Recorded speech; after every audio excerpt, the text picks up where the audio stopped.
everyone, it is time for another episode of Old Roommates. Today on the show, we revisit One Crazy Summer from 1986 with John Cusack and Demi Moore.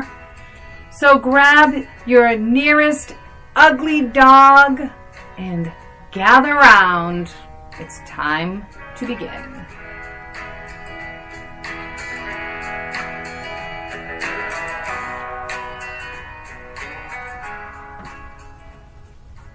Hey everybody, and welcome to Old Roommates, the only podcast that revisits pop culture through a middle-aged lens. I am Brian. And I'm Christina. Just to save everyone some time, John Cusack and Demi Moore are not with us today. You are really something. Because I am telling you, I imagine if someone's listening to us for the first time, and they're like, John Cusack's in this episode? I can just see it, Christina. Okay, well, that's fine. So say they believe that, okay? Okay. 5 seconds into the episode, do you think they're still going to believe it when they don't say anything? What do you think? They're going to be silently sitting with us for the whole episode? Well, yeah, some podcasts I listen to, they're like, they talk for 20 minutes and and now we're welcoming our first guest. What if the person is just waiting and it never happened? They're not our fans. I don't want to be. They're here to listen to us. I don't want to be ever accused of false advertising. We're not advertising it. This is just a cold open. Oh my God. One crazy summer indeed. 35 years ago. 35 years ago. I can't with these years. 1986. 1986. Where were you in 1986, Brian? I know. So I believe 86 I was 14. Yeah, 14. So I was not working. For some reason in my mind, I was like, I think I played at the video store I worked at. I did not see this at the movie theater. I saw this on VHS, which leads me to believe that it didn't come out on VHS till maybe a year later or two years later. That's usually how it worked, I think. I feel like it was longer back then. Do you feel like it's a much shorter time now? Yes, much shorter. And I think, so let's just imagine VHS, so maybe the latest 88. I was definitely working at the video store, because I do remember playing One Crazy Summer a lot, because it was like PG, fairly innocuous. Pretty easy, fine. I kind of chalked it up back then to like A Christmas Story, which is like, you know that movie. So it was like because it's a lot of setups, like the dog, the ugly dog, the faces sticking, like the Godzilla moment, being buried in the sand. Like I remember moments. If you said, what was the plot of that movie, I couldn't tell you. No idea. Couldn't tell you. And even though I probably watched it 5 times a day at the video store for when it was like popular coming out on VHS. But that was my take. I liked it. I liked it. It was very, again, just this fun little dumb movie. But I didn't remember the plot at all. But the fun moments. How about you? Very similar.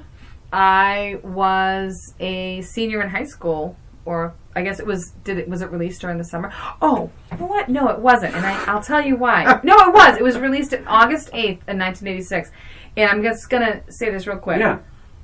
1986, August 8th was this movie, One Crazy Summer. Okay. July 2nd of 1986, About Last Night. Oh, I have that same note.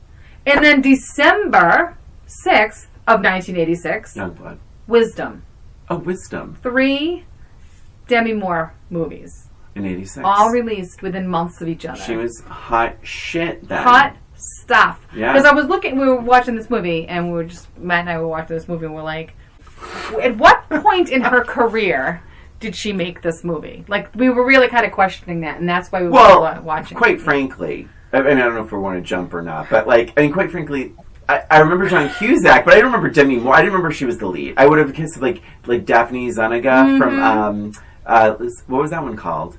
Sure Thing. Yeah. Nicolette Sheridan. What was the other one? Better Off Dead with the French girl. Justine Bateman. Sure. Yeah. And what was the other one? John Cusack was in He was in a million of similar movies. Yeah, but I didn't. It wasn't like the role only Demi Moore could play. Right. It was very surprising. I was very surprised to see it, and yes, I think Matt was as well. So anyway, way back when in 1986, I was, I graduated high school in 1986, and I'm pretty sure I did not see this in the movie theater, I'm sure, but I'm sure I rented it. I probably rented it with like an ex-boyfriend, and I remember finding it funny. Yeah. Like I remember feeling like it was such a madcap, kind of surprising, a million laughs. Mm-hmm. Like I really felt like it was a funny movie. Yeah. Back then. Again, similar. I wouldn't have remembered what the plot was. Yeah. I mean, not even a little bit. Yeah. Oh, if you had asked me, I would have said it was just a bunch of madcap things happening over and over again. Yeah. That's what I would have answered. Should we jump into now? Let's jump into because now. Because I think it starts off very different than it continues. Mm-hmm. I think my big takeaway with this was like, wow, this starts off really funny.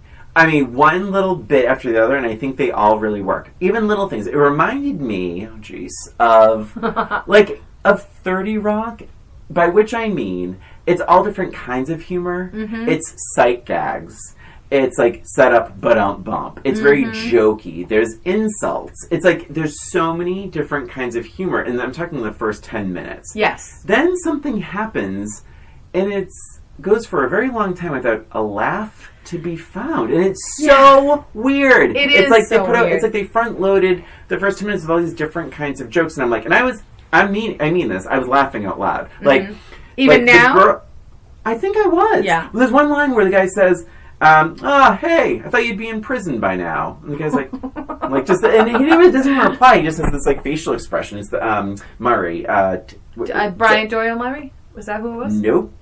What was his name? Murray. Jeez, I don't even have it. But just the facial expression. Oh, I know who you're talking about. The best friend. Yeah. But it was the uncle that made the joke, like this random uncle or whatever.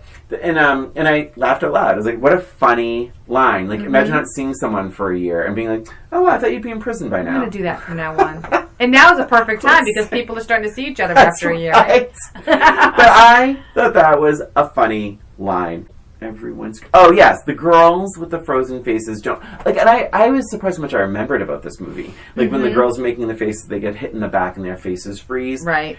And then it cuts to, like, later on they're on it's on a boat. You see everyone screaming and running. It's because the girls have walked on the boat. Yes. Like, that's funny It was shit. a good callback. Yeah, it was a good callback. It was funny. I laughed and I was like, don't talk about the dog. Don't talk about the dog.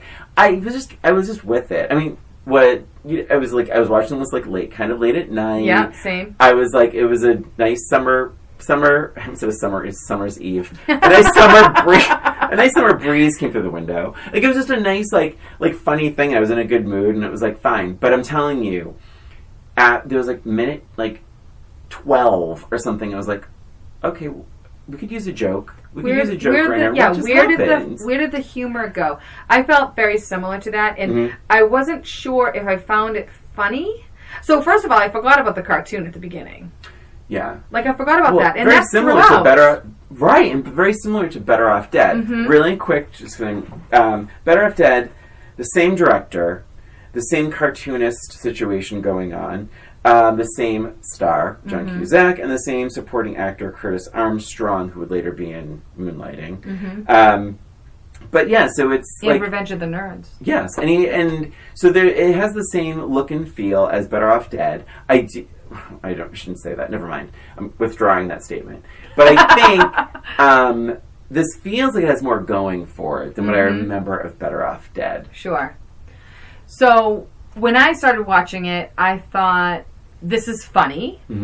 And I wasn't sure if I really felt it was funny or if I thought it was funny because I remembered it being funny. Did you ever get into that when you were revisiting? You're like, wait, is this just because I'm nostalgic for it? And I'm like, oh yeah, I remember how funny that was. This is why we do the podcast. Right? Exactly. So, but I did find a lot of that funny. The dog situation with the girl with the ugly dog was really funny, I thought. Just that, those continuing... stories throughout. I thought was funny. The dead Christmas tree on the car. You see that every once in a while, and it's very. I mean, I don't know. I thought that was just an unexpected little laugh. Yes, but then you're right. After about 10 minutes in, Almost, it was when I think Demi Moore was introduced, right? No offense, Demi. But it was when she came, and all of a sudden it was like, it turned into a different movie. It turned into like, okay, now we're going to have some sort of romantic comedy, the fighting back against the rich guys, kind of.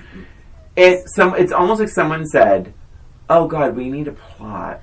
Right, and I think it would have been better without the plot. 1000%, Christina. This didn't need a plot. Just do a bunch of stupid stuff. And it's a crazy summer. That's the name of the movie. It's One Crazy Summer. Like, just keep it crazy. Not how Cassandra got her house back. Well, not only that, that was ridiculous. I mean, there's so much bad about this movie in terms of plot anyway. If they got rid of the plot, I think it would have been a much better movie. I completely agree. Because the plot sucked. The plot sucked. They don't even know this girl. Mm-hmm. There's so much wrong with this character to begin with. She has a boatload of money. She hides in the bathroom, and then John Cusack finds it and just throws it into the air. And what's funny is she hides it because it's hers. That's right. And then the guys come and try to beat her up, whatever. He finds it and he throws it back to them. Drove me nuts. Like, that's not saving the day. Nope. That's giving the bad guys her money. Which is what they wanted. It was what they wanted in the first place. He could have just been like, here's your money. We'll just raise some other money. Bye now. If you really wanted to protect her and save her, that's what you do. You don't. And then she acts like he's the big hero. No, she's like, oh, he was not a hero. Thank you for saving me. I owe you one. It's like, no, you he don't owes you like he owes you all that money. $300. Your plan could have probably worked. Yeah, sure. Maybe she would have been beaten up in the bathroom. Yeah, but that, whatever. She seemed tough. Anyway. Sure. So now... Like, they wouldn't have found the money is the point. It would have worked. They would not have found the money. Thanks for nothing, John Cusack. Seriously. Yeah. So then now somehow they become good friends, and now he wants to help her raise money, and it was so weird. Yep. That... There was no real connection there, but then she's hurt because he doesn't show up to the show, and then he feels guilty, and then there's like the rich guys on the boats trying to buy the house, and then there's the whole underdog story. We're gonna if we win, we're gonna get the key and swap for the house. It was so ridiculous, and the boat was so stupid. The boat, the whole makeover boat thing, it was almost like, and then her singing, like, there were so many of these, like, 80s tropes in this movie. It was almost like, let's find all of the tropes and try to make a plot surrounding all of them. You said a lot just now. Sorry. No, it's okay, because you're completely right on all counts. I'm very passionate. You're completely right on all counts. And I agree, because... What's also weird is that, yes, you have that very, of course, and it's an 80s movie, so of course, but it's like you have the 80s montage of them giving the boat a makeover. But guess what's missing? A song. It's like, do-do-do-do-do-do. But here's what's so weird, Christina. In other scenes, when the they're making flyers, and they have the Eurythmics, Would I Lie to You, is playing. It has nothing to do with the scene at all. Right. Then they bring the boat to the race, and the song is Dancing in the Streets. A very popular song. Has nothing to do with a boat race on the water dancing in the streets. So it's like, and then you're making flyers saying, Would I Lie to You? I would hope not, because this is about Cassandra's show. Who was the music supervisor on this? And then you have the big montage moment, and you don't even have a pop song. It's crazy. Yeah, there was... what? It certainly is crazy. It was one crazy movie. Carl and I watched this together, and every time we paused, we were like, oh, this is one crazy summer. Oh my gosh, it's so funny. That was so funny. Matt truly enjoyed it, I think. He was really enjoying we liked the it. movie. Listen, at the end of the day, we liked it. But I mean, it's enjoyable. It's funny. It could have been so much better. It could have been so much better without the plot. Exactly. Yeah, it didn't need a plot. It didn't need a plot. A couple of things at the beginning of the movie I want to point out. Yes, please. Did you remember the cat in his room in his house? And on the side of the house, there were all the heads of all these rodents that it killed. Yes. That I forgot about that, and that made me so happy and made me laugh so much. I love that his high school was called Generic High School. That I knew. I didn't take that note, and I was like, I almost said, what was the high school called? That's what I mean. Yes. And that's me with the 30 Rock all of stuff. these, this is all the first 10 minutes. Yeah. Yeah, because it's all different kinds of humor. There's sight gags and pratfalls and insult. And it works. Yeah. You just wished it sustained it, and it just didn't. Mm-hmm. But okay, keep going. Sorry. So that's just the very beginning of the movie. And I did notice, so one of these notes that I have is that everything was very loud. Did you notice that? Bob Goldthwait, who is not really one of my favorites to begin with, but I don't have a strong opinion against him, but I just, not my type of humor typically. He was so bloody loud. Every scene he was in, so loud. And I know that's his shtick, but it was so loud that you couldn't even hear what he was saying. Did you get that note at all? Did you write that note? Yep. So here's my note about Bobcat Goldthwait. Is I wrote BCG, Bobcat Goldthwait, and there were, I can't. But here's what's funny, is that he grew on me. But he is very loud. He's loud. I think he mellowed as the movie went on. He was a lot to begin with, though. Well, so Bobcat Goldthwait, so when you decipher what he was saying, it was actually pretty funny. Like, at one point he says, something he was offering to help John Cusack's character. Do we know their names? Maybe not. And I usually try to write those down, but I don't and John Cusack was like, "Oh no, I'm good." And Bobcat Hoops. And Bobcat Goldthwait says, I offer you my body, and now I feel like the jerk of the world or something. Right? I laughed out loud. And then Hoops is like sort of conned into helping the Heather Locklear look-alike. Right?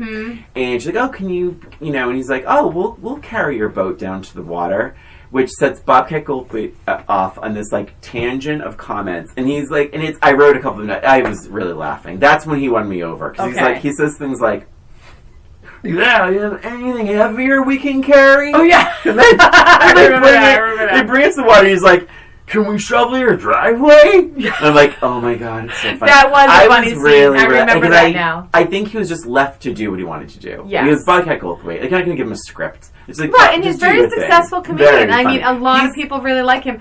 It's just not my type of humor typically. And I just found him so loud, and I wish he wasn't so loud. But he did mellow. He's absolutely loud. Yeah. This movie has some loud characters and nonsense, but I will say, Bobcat Goldthwait is actually coming to Providence, Rhode Island. No kidding. Comedy Connection. I'd be curious to see what his humor is and how he talks. Oh, I hope it's... Because I don't know if I could handle 50 straight minutes of that talking. And I don't know if that was like that. I don't know how his stand-up was originally. No, me neither. I have no idea. Yeah, me neither. But if he's how old is he? 60 now? I don't know. We can look it up during the break. Well, you figure he was probably 20 in the movie? So 20, so 35, 55, 6 years older than me. It seems like he'd be older. I think he'd be older, yeah. Anyway. Yeah, anyway, so let's see. So Bobcat Goldthwait, he was driving me crazy, and then he really won me over. I remember that scene with Demi Moore outside the club when he's like, oh, what do you know, karate? And she's like, no, I know Dow. It's like, what's Dow? She's like, Dow is the leading manufacturer of mace. Yeah. I remembered the dialogue, and I just forgot the movie it was from. That's Isn't that funny? Oh, that is and funny. I'm like, oh, I know that. I know all that dialogue, and I forgot it was from this movie. Demi Moore. So, I just feel like she wasn't even trying. She was. I have a note in here. What did I say? It feels like she's sleeping through the whole movie. Yeah, she's just walking around. Well, she loses the house. Yes. Spoiler alert. She doesn't. She loses the house. Yes. She takes it very well. That to me is the problem. Her line. I wrote it down. I'm going to try and say it how Demi Moore said it. Okay. Because she's at the bank.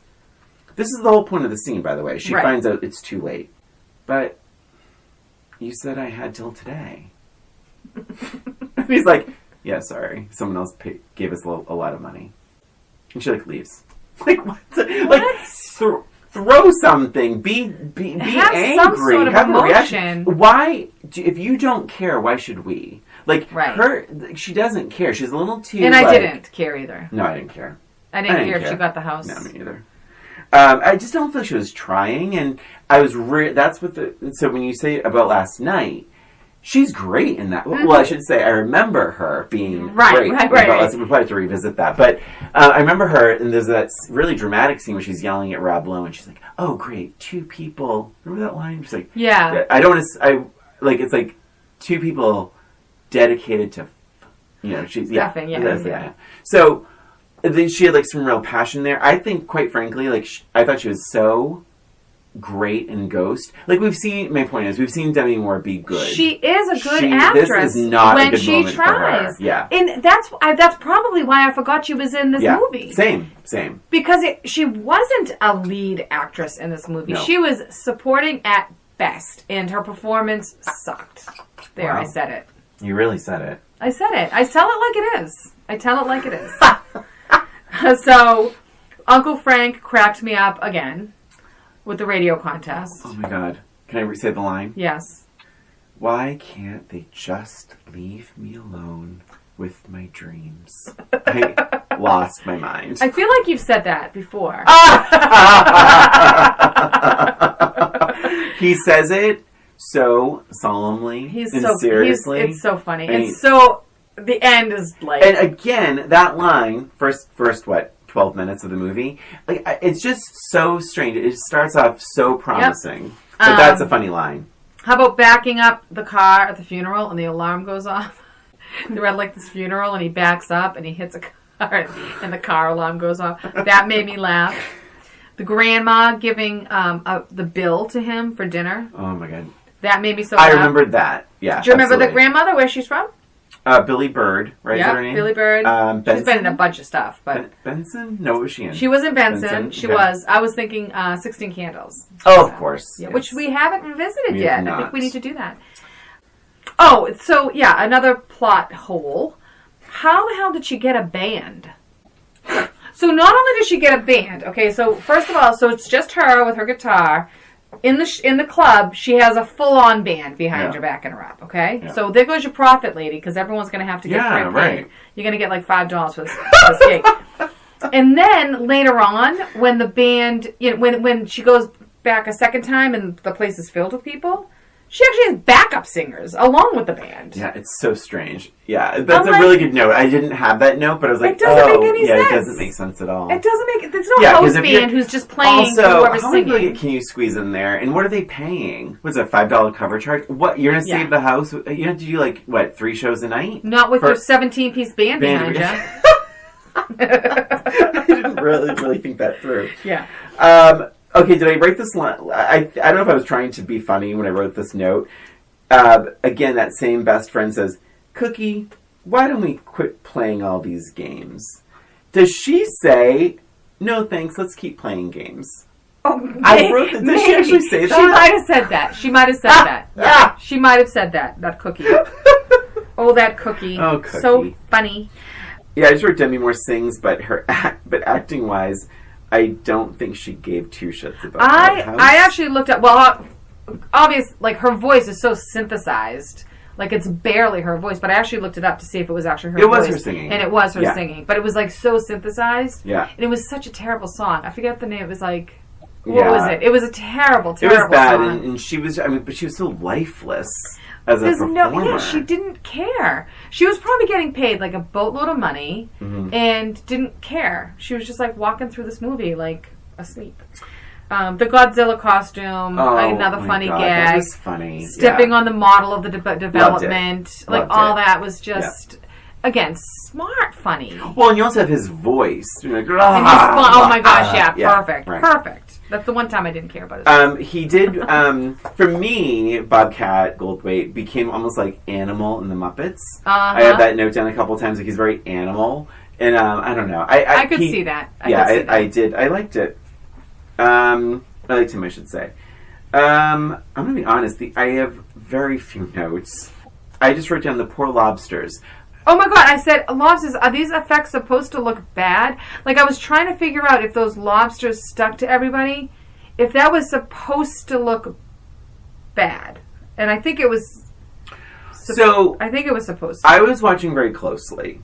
The archery scene, those are real lobsters that they're shooting arrows Oh my god. at. Oh, absolutely. Yeah, I was watching. So I was thinking of the other ones when they come out of the water and they're all like attached to them. Yeah, but then I watched the truck like dump all the lobsters into the swimming pool. I feel like, this being mid-'80s, they probably didn't have the ASPCA on hand. Right. That is a live lobster he's dropping in. I'm assuming that was really boiling water. And the other scene... And my middle-aged lens, I was not happy about any of it. Even if they were like fake lobsters, which I don't know if they all were. I just didn't feel like it was funny. It wasn't funny. The And no, I'm not a vegetarian, but it's like I can still give a shit about lobsters. I love how you always feel like you have to throw out these disclaimers for our listeners. Because I know that there's people going, yeah, but I bet you eat. Look, we've said it before. These are our opinions. Christina, but I think you think people are listening, like episode 1, episode 2. What if someone just jumps in for the first time? Well, then they're gonna love us and they think they're listening to like a vegan podcast. Listen, they do not think it's a vegan podcast because you don't like seeing lobsters tortured. I am just trying to be clear. Okay, be clear. All right, let me be clear.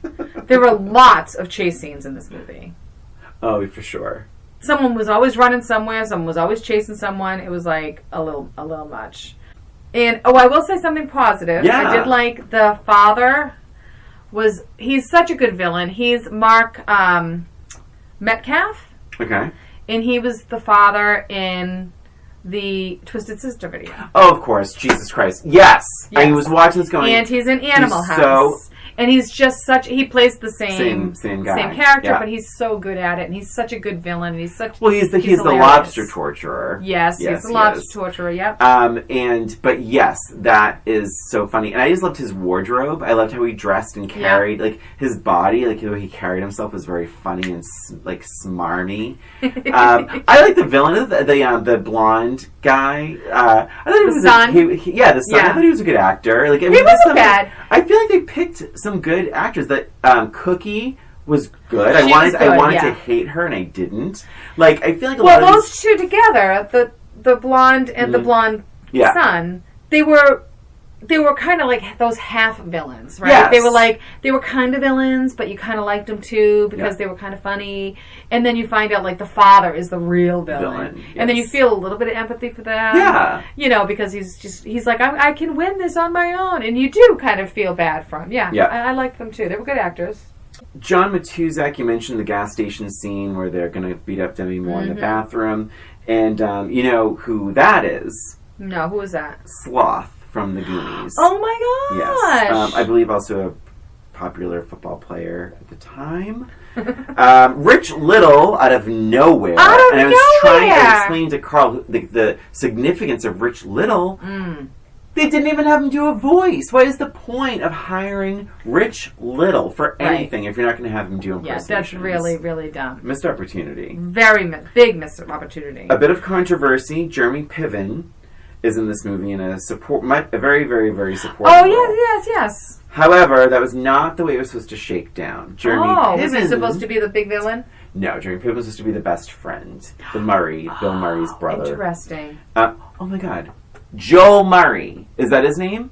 Is that it? Probably. So later on he was on Mad Men. Decades later. But I think that's his name. I'll look it up during the break. But Jeremy Piven was John Cusack's best friend and roommate. And that's right. There's an expectation that he was going to slide right in and be his best friend in the movie. And surprise, he was not. It is also said and they've since had a big falling out. I don't think it was from this movie, but they've since had a big falling out. I don't know, but if you want to hang your hat on that statement... That's what I'm hanging my hat on it. They've had a big falling out, but I don't know what it's about or anything. Put attention, Christina, in your emails to Old Roommates. Do it! oldroommatespod@gmail.com. I love fan mail. I just spit. Oh my god. That's all my notes. What else? Oh, I think, what do I have? The whole Curtis Armstrong storyline. I can't. No, I cannot. no. He's like this kind of sensitive boy, and he has like a military father, and there's this whole, storyline. I just needed it to go away. It lost didn't its like tone. It lost its tone. It just lost its way with its humor and what it was about. It's one crazy summer, not the summer I bonded with my dad. Right, it's so dumb. It was dumb. It was not the it summer should not be we in that saved movie. my girlfriend's grandmother's house. Right. That she didn't care It about. was not. That was not crazy. It was not the summer We were looking I'm for craze. cooking lobster. We wanted just one crazy summer. That's all. That's what we were promised. And it ended up being a pretty mild summer. Pretty mild. Yeah. Although it was one of the funniest lines in the movie, I think my favorite, Bosco, the dog, Yeah. when he gets, how does he get hurt? Did he get blown up or something? How did he get hurt? I forget. Oh my God, I forget. But you're reminding me now of the puppies. Book ahead. Oh, he ends up, Yeah. well, she, I guess, ends up She. having puppies, which is funny. But they're in the hospital because the dog got hurt and the girl's upset. Oh, right. Right? Okay, right, yeah. She's upset, and Cassandra, Demi Moore's character, is comforting her. Yeah. And she's like, he's going to be just fine. He's going to be fine. And then John Cusack's friend, right? Yeah. He says, I don't know. He's been in there for a while. And I think I smell gas, too. Oh. I thought that was really funny. Yeah, and I think that's all of my notes. I did write down that I think with John Cusack, we didn't talk about John Cusack at all, but like, I do think you have or have not seen Say Anything. I have. You have? Yeah. I think you got some of the Lloyd Dobler-ness in this movie. He plays pretty much the same character in every movie. I would. Who are we talking about that did the same thing? I think there are layers that are flexed. Well, okay, maybe not each every role. Okay. movie, but pretty much like the 80s. I think pretty much every 80s movie he is basically the same character. Okay. Better Off Dead. Yes. One Crazy Summer, obviously. Yes. Say Anything. Wrong. Well, I don't think Lloyd Dobler can be truly compared to One Crazy Summer or Better Off Dead. I just don't. I'm not saying the movie. I'm saying the character in the movie. They're all basically the same character. All right. I stand by that. All right, fine. Let's revisit all of them, and we'll do revisits of... I guess Say Anything has such a special place in my heart that I don't want to think it's just basically the character from One Crazy Summer. I'm not saying... I'm just saying that he is basically the same character. That's all I'm saying.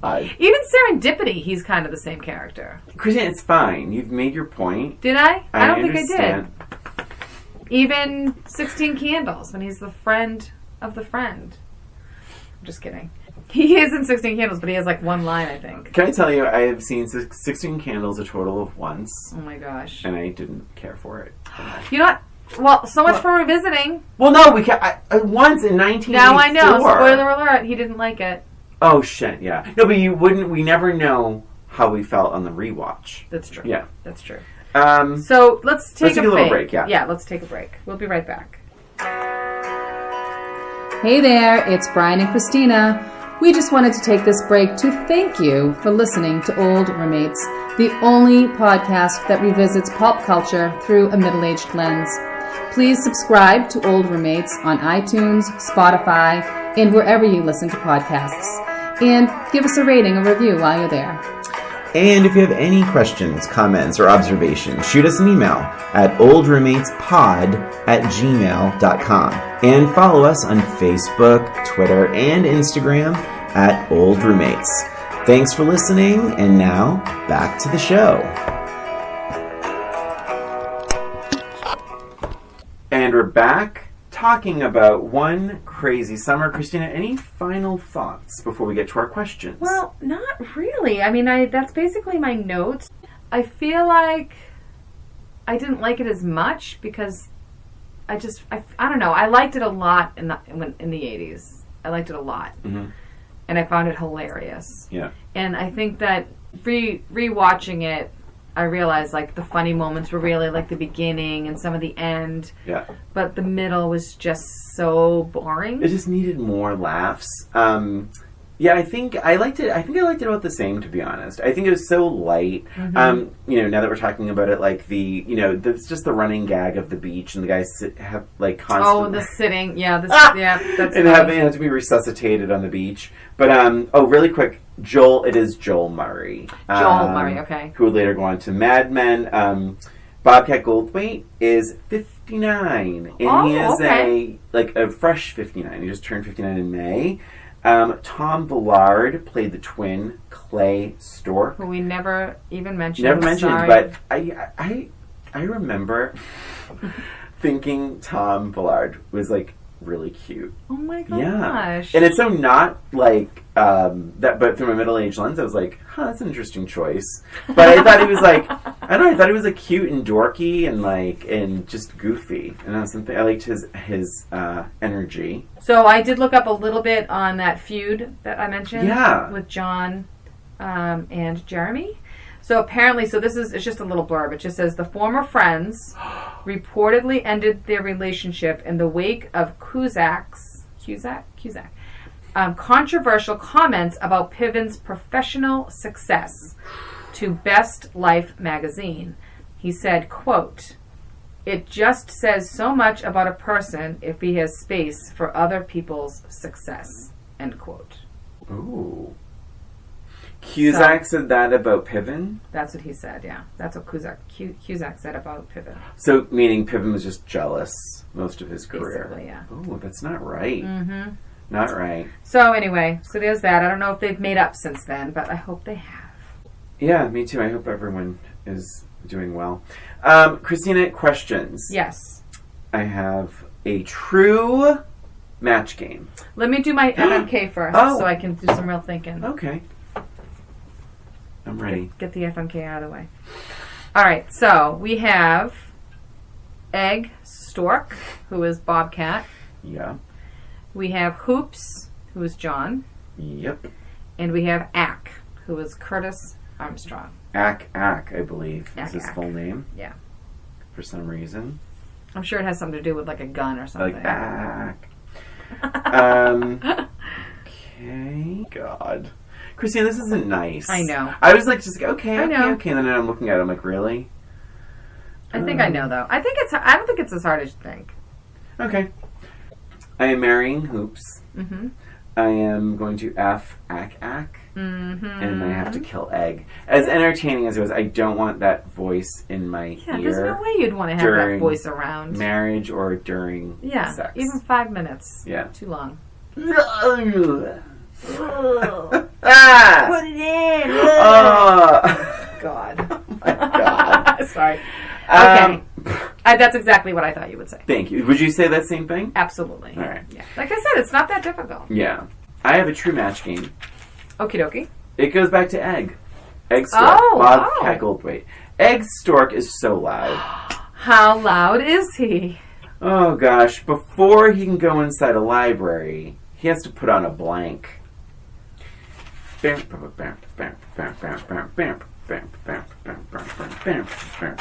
if this makes sense, but I'm going to do it anyway. Egg Stork, a very loud character in One Crazy Summer, is so loud. How loud is he? He has to put on a blank before he can go inside a library. A muzzle. So good. Mine's stupid. Oh, what? Christina put a muzzle. I put down hazmat suit. Oh, that's not bad. He's so loud. Yes, his whole body is loud. I get it. So, Christina, more, less, or about the same? We talked about it. We already talked about it. Yeah, you said a little less. Wow. And I said about the same. A little less. And that was One Crazy Summer. And everybody have One Crazy Summer. It is a crazy summer. Everything's open again. Mm-hmm. We're maskless. People are getting vaccinated. Everything's lovely and fun. Yeah. So have a crazy summer. And that is it for us and for this episode of Old Roommates. Thanks for listening. Please subscribe to Old Roommates on iTunes, Spotify, Stitcher, and wherever you listen to podcasts. And give us a rating or review while you're there, please. If you have an idea for the show or a suggestion or comment, you can email us at oldroommatespod@gmail.com. And don't forget to follow us on Facebook, Twitter, and Instagram at Old Roommates. This is Christina. And this is Brian. Thanks again for listening. Until next time.